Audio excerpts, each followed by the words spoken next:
On en a beaucoup parlé, c'est un conflit très important dans le monde politique. L'expérience sur place était vraiment très étonnante. C'est véritablement le genre d'expérience qui te change ton point de vue? Au-delà des mots et au-delà des images, une autre façon d'envisager le conflit israélo-palestinien.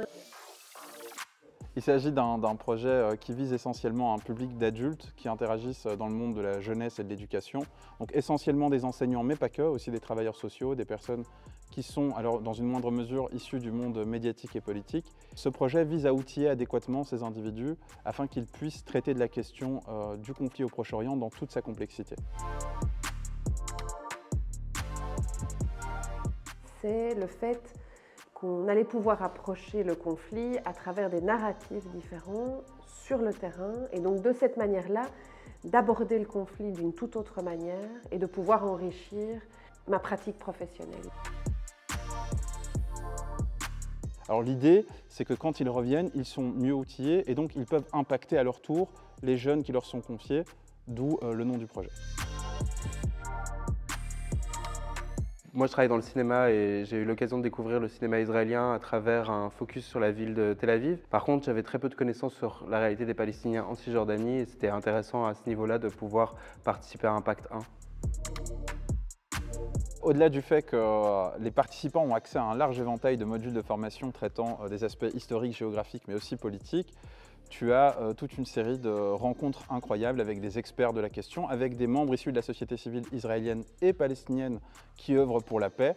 Et puis, il y a les rencontres avec les autres participants, où là, effectivement, on a véritablement accès à une formidable aventure humaine, parce qu'on a des participants qui viennent d'un peu partout, avec des backgrounds différents, venant de milieux socio-professionnels un peu variés. Et donc, forcément, ça crée une dynamique incroyable avant et pendant le voyage. La cohésion de groupe, le fait que toutes les personnes autour de moi ont été hyper accueillantes, ça a été très important pour moi et ça m'a vraiment permis de profiter à 1000% du voyage.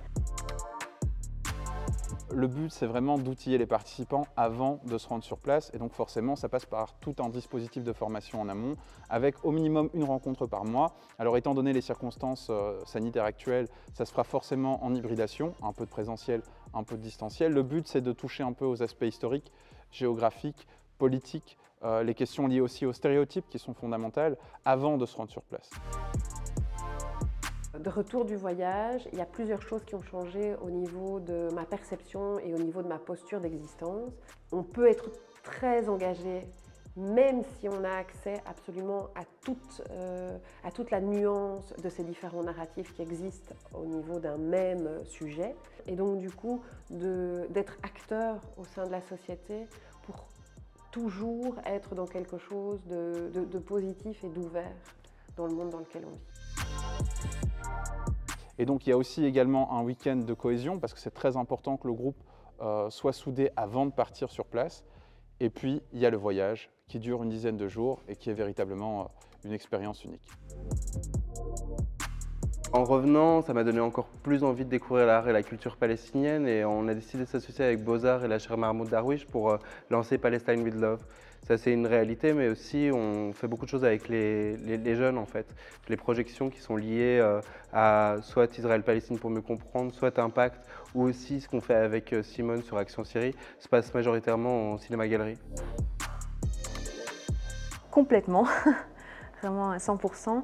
Parce que c'était vraiment un voyage qui était très condensé, on faisait beaucoup d'activités tous les jours. J'ai appris énormément de choses, mais il y a aussi énormément de choses dont je suis passée à côté. Et j'aimerais vraiment y retourner pour pouvoir, j'ai pas envie de dire tout savoir, mais c'est un peu l'optique.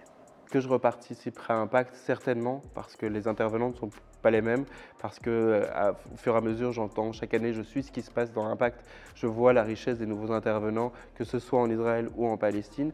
Donc effectivement, ça m'intéresserait de les voir directement sur le terrain. Il y a un peu de cette richesse-là que je voudrais partager avec eux.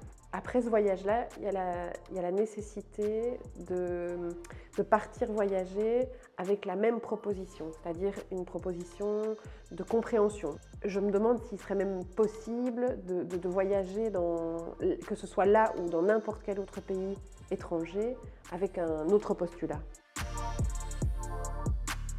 C'est très simple, Il vous suffit de déposer votre candidature sur la plateforme exclusivement allouée au projet Impact. On vous demandera une série d'informations. Il faudra bien évidemment joindre votre lettre de motivation et c'est sur base de vos motivations, sur base de vos ambitions et de votre projet que votre candidature sera retenue.